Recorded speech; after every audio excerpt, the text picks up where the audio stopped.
యేసుక్రీస్తు వారి శ్రేష్టమైన నామంలో మీ అందరికీ ప్రభు పేరట నా శుభాలు వందనాలు చెల్లించుకుంటూ ఉంటున్నాను. ప్రభునందు ప్రియమైన వారలారా, బైబిల్ గ్రంథములో ఈ ఉదయకాల సమయంలో ఒక వాక్యాన్ని మనం చదువుకొని ధ్యానం చేసుకొని మనము ముందుకు సాగుదాం.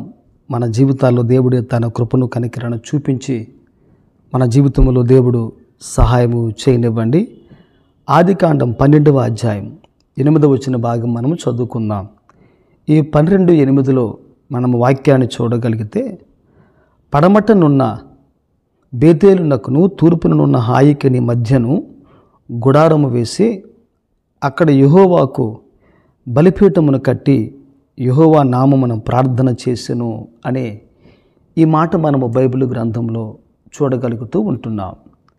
ఎవరు చేశారు ఈ పని అని మన వాక్యంలో చూడగలిగితే, ఒక గొప్ప భక్తుడు, ఒక విశ్వాస వీరుడు, ఒక ఆత్మ సంబంధమైన వ్యక్తి, ఒక ఆత్మీయుడు ఉన్న ఆ నివాసాన్ని గురించి బైబిల్ గ్రంథం ఈరోజు మనతో మాట్లాడుతూ ఉంది. ఈ వాక్యంలో ఎటువంటి సందేశం ఉంది అని మనం చూడగలిగితే, ఈ రోజున క్రైస్తవుని యొక్క నివాసం ఎక్కడ, మన నివాస స్థలం ఎక్కడ ఏమై ఉందో ఒక్కసారి మనము జ్ఞాపకం చేసుకోవాలి. అనేక మంది వ్యక్తులు, భక్తులు చాలామంది వారికి నచ్చినట్టుగా, వారికి నచ్చిన స్థలాల్లో, వారికి నచ్చిన విధంగా చాలామంది ఆ విధంగా జీవితాన్ని ముందుకు కొనసాగిస్తూ ఉంటారు. కానీ క్రైస్తవుడు ఎక్కడ నివాసం చేయాలి, ఏం చేయాలి, మన నివాసంలో ఏముండాలి అని మన వాక్యంలో మనం చూడగలిగితే, ఈ రోజున బైబిల్ గ్రంథంలో ఈ ఆదికాండం 12వ అధ్యాయం 8వ వాక్యం మనం చూడగలిగితే, పడమటనున్న బేతేలునకును తూర్పు భాగమునున్న హాయికిని మధ్యన గుడారము వేసి అక్కడ యెహోవాకు బలిపీఠము కట్టి యెహోవా నామమున ప్రార్థన చేసెను అని చెప్పి వాక్యములో ఈ మాట మనం ఆ విధంగా చూడగలుగుతూ ఉంటున్నాం. ఈ విషయాన్ని ఒక్కసారి మనం జ్ఞాపకం చేసుకోనగలిగితే, అబ్రహాం యొక్క నివాసం ఎక్కడ ఉంది, ఏమై ఉంది అని మనము కాస్త మనసు పెట్టి ఆలోచన చేయగలిగితే, ఈరోజు ప్రతి ఒక్క విశ్వాసి కూడా ఈ విధంగా తన నివాసాన్ని జాగ్రత్తగా చూసుకొని వాడు క్రీస్తు కొరకు ఈ విధంగా ఒక వ్యక్తి నివాసాన్ని కాపాడుకుంటూ ఆ విధంగా జీవించగలిగితే, ఈ వాక్యం మన జీవితంలో ఎప్పుడు కూడా ఒక మంచి సార్థకంగా మార్చబడుతూ ఉంది, దీవెనకరంగా మార్చబడుతూ ఉంది. కనుక ఈరోజు ఈ వాక్యం మన జీవితంలో ఆశీర్వాదకరంగా మార్చబడే విధంగా, ఈ వాక్యంలో ఉన్న ఈ సత్యం మన కుటుంబాల్లో ఉండే విధంగా మనము ప్రయత్నాన్ని చేస్తూ మనం ముందుకు దేవుల్లో సాగిపోదాం. బైబిల్ గ్రంథంలో మనం చూడగలిగితే, అబ్రహాము లోతు కలిసి నివాసం చేశారు. ఆస్తి పెరిగింది, పెద్దదయ్యింది. ఆస్తి ఎక్కువైన తర్వాత ఇద్దరూ కలిసి నివాసం చేయలేక అబ్రహాము ఒక ప్రక్కకు, లోతు మరొక ప్రక్కకు వారు వెళ్ళిపోయి నివాసాలు ఏర్పాటు చేసుకున్నారు. ఆ సందర్భంలోనే అబ్రహాము చేసిన పని ఏంటి అని మనం చూడగలిగితే, అబ్రహాము ఎక్కడ నివాసం ఉన్నాడు అని మన వాక్యంలో చూడగలిగితే, పడమటనున్న బేతేలునకును తూర్పు ప్రాంతమునున్న హాయికిని మధ్యన తన గుడారం వేసి అక్కడ బలిపీఠాన్ని కట్టి యెహోవా నామమున అబ్రహాము ప్రార్థన చేశాడు అని ఈరోజు ఈ వాక్యములో మనం ఈ మాటను ఆ విధంగా చూడగలుగుతూ ఉంటున్నాం. దేవుడు అబ్రహాముతో మాట్లాడిన తర్వాత, దేవుడు అబ్రహామును దర్శించిన తర్వాత, దేవుడు తన సొంత ప్రాంతాన్ని విడిచిపెట్టమని చెప్పిన తర్వాత, అబ్రహాం యొక్క ప్రయాణంలో ఒక మంచి మలుపు, ఒక మంచి దీవెనకరమైన మార్గం ఏదైనా ఉందా అని అంటే అది ఇదే. ఆ మార్గం ఈ మార్గమే, ఆ ఉన్నతమైన మార్గం ఈ మార్గమే. అబ్రహాం ఎవరు అని మనం చూడగలిగితే, అబ్రహాము భక్తిపరుడు, అబ్రహాము ప్రార్థనాపరుడు. అబ్రహాము దేవుని సన్నిధిలో గంటలు దేవుని పాదముల చెంత కనిపెట్టి అనేక మంది కొరకు ప్రార్థించే ప్రార్థనా జీవితాన్ని కలిగి ఉన్నాడు అని చెప్పుటలో ఎంత మాత్రం కూడా సందేహం అనేది లేదు అని ఈరోజు మనము గ్రహించి ఆలోచించాలి. అబ్రహాం యొక్క నివాసం ఎక్కడ ఉంది అని మనం కాస్త మనసు పెట్టి ఆలోచన చేయగలిగితే అబ్రహాం యొక్క నివాసం బేతేలునకును హాయికిని మధ్యన తన నివాసం ఉంది అని ఆయన మాట్లాడుతూ ఉంటున్నాడు. ఈ బేతేలు ఏంటి? ఈ హాయి ప్రాంతం ఏంటి? బేతేలు దేనికి సాదృశ్యం, హాయి దేనికి సాదృశ్యం అని మన వాక్యంలో చూడగలిగితే బేతేలునకును హాయికిని గుడారం ఏర్పాటు చేసుకున్నాడు అబ్రహాము అని ఈ మాటలో మనం ఆ విధంగా చూడగలుగుతూ ఉంటున్నాం.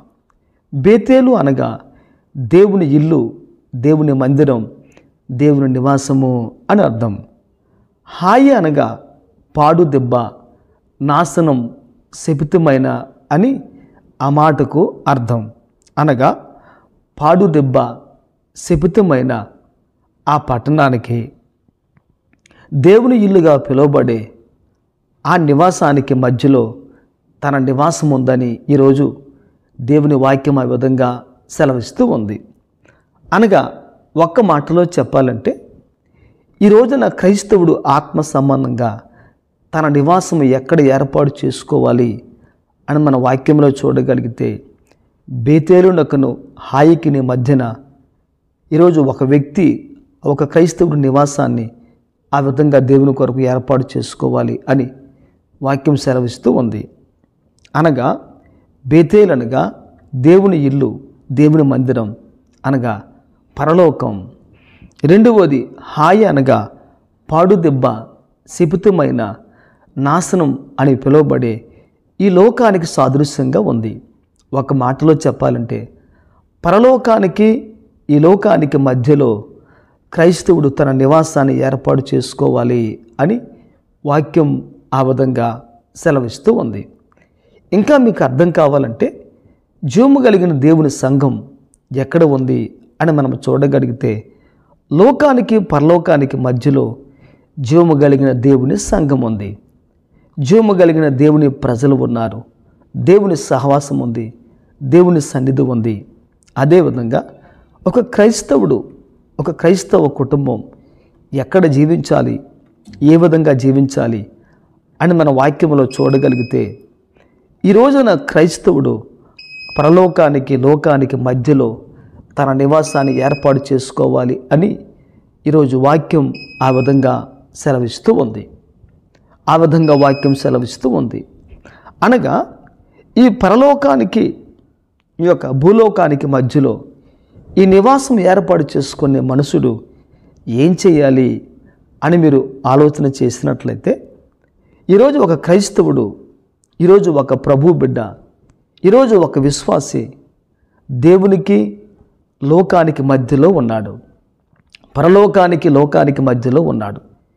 ఈ పరలోకానికి ఈ లోకానికి మధ్యలో ఉన్న ఈ వ్యక్తి ఏం చేయాలి అని మన వాక్యంలో చూడగలిగితే ఈ వ్యక్తి ఈ లోకములో ఉన్నవారిని పరలోకం చేర్చే విధంగా ఈ మధ్యలో ఉన్న వ్యక్తి బలిపీఠాన్ని కట్టి దేవుని సముఖంలో ప్రజల కొరకు ప్రార్థించాలి అని ఈరోజు వాక్యం ఆ విధంగా సెలవిస్తూ ఉంది.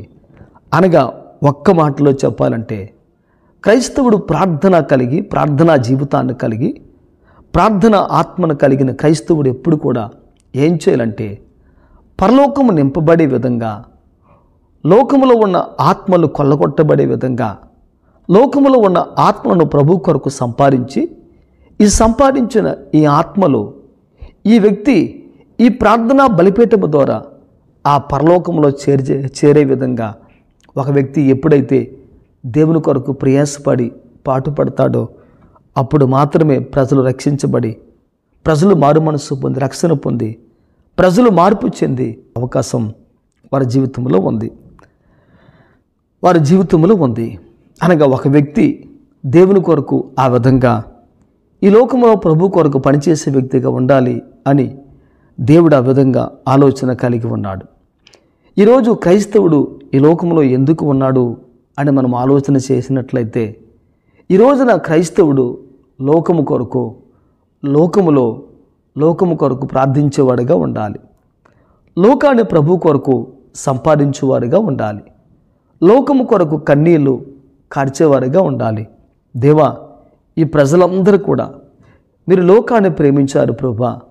మీరు ప్రేమించిన ఈ లోకంలో ఏ ఒక్కరు కూడా విడవబడకుండా, నాశనానికి జోగిపోకుండా, నరకానికి పాత్రులు కాకుండా ప్రతి వ్యక్తి కూడా ప్రభువా మీ పరలోకానికి వారసులుగా మార్చబడాలి అని చెప్పి ఒక క్రైస్తవుడు, ఒక విశ్వాసి, ఒక ప్రభు బిడ్డ, ఒక ప్రార్థనా యోధుడు ఈరోజు ఒక వ్యక్తి దేవుని కొరకు ఆ విధంగా ప్రార్థన చేయగలిగితే ప్రజలను ప్రభు కొరకు త్రిప్పగలిగింది ప్రార్థనే.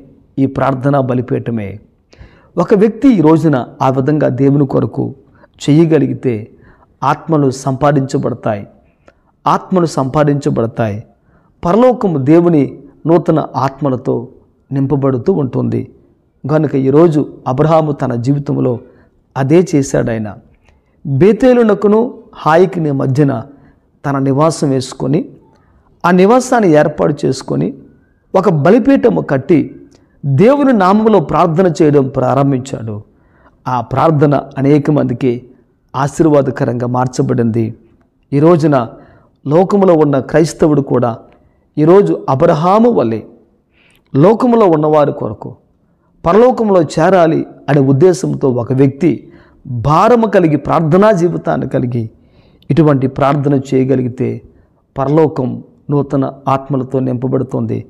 కనుక ఈరోజు క్రైస్తవ కుటుంబాల్లో బలిపీఠం ఉండాలి. క్రైస్తవ కుటుంబాల్లో ప్రార్థనా జీవితం ఉండాలి. క్రైస్తవ కుటుంబాల్లో దేవునితో మాట్లాడగలిగిన వ్యక్తులు ఉండాలి. ఈరోజు మన కుటుంబాల్లో మనము ఆ విధంగా ఉన్నామా? ఒక్కసారి మనము జ్ఞాపకం చేసుకుందాం. మనము దేవుని సముఖంలో ఆ విధంగా ఉండి ఆత్మలు సంపాదించిన వారిగా ఉంటే నిజంగా మనము దేవుని యొక్క పని నమ్మకంగా చేస్తున్నాము అని అర్థం. ఈ ఉదయకాల సమయంలో, ఈ ప్రాతకాల సమయంలో ప్రభు పాదములు చెంత నాయన నన్ను ఈ లోకంలో ఉన్న ప్రజల కొరకు ఒక ప్రార్థించే ప్రార్థన యోధునిగా నన్ను మార్చండి ప్రభా. నా జీవితంలో ప్రార్థన ఉండాలి, ప్రార్థన బలిపీఠం ఉండాలి. ఈ ప్రార్థన బలిపీఠము కలిగి నేను మీ కొరకు ఆత్మలు సంపాదించాలి ప్రభా అని ఒక వ్యక్తి దేవుని కొరకు, నూతన ఆత్మల కొరకు తపన తాపత్రయం కలిగి మనం ప్రభు కొరకు ఆ విధంగా ముందుకు సాగిపోదాం. మన జీవితాన్ని దేవుడు దీవించి ఆశీర్వదించునుగాక. Thank you. God bless you. అందరికీ వందనాలు.